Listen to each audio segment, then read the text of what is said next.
बिस्मिल्लाहिर्रहमानिर्रहीम। ये radio Tehran है, इस्लामी गणराज्य ईरान की आवाज़।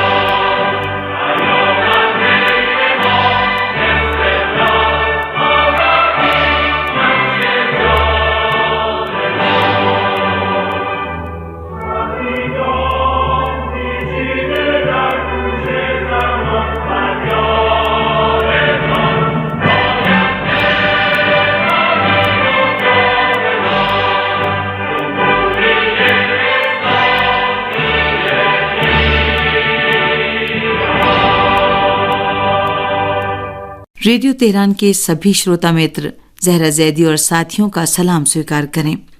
श्रोताओं, आज कुरान मजीद के सूरह आले इमरान की आयत क्रमांक 14 और 15 की तिलावत करके आज के कार्यक्रम की शोभा बढ़ाई है कारी कासिम रज़ी ने। अऊज़ु बिल्लाहि मिनश शैतानिर रजीम। बिस्मिल्लाहिर रहमानिर रहीम। ज़ुय्यिन लिन्नासि हुब्बुश्शहवाति मिनन निसाइ वल बनीना वल क़नातीरिल मुक़न्तरा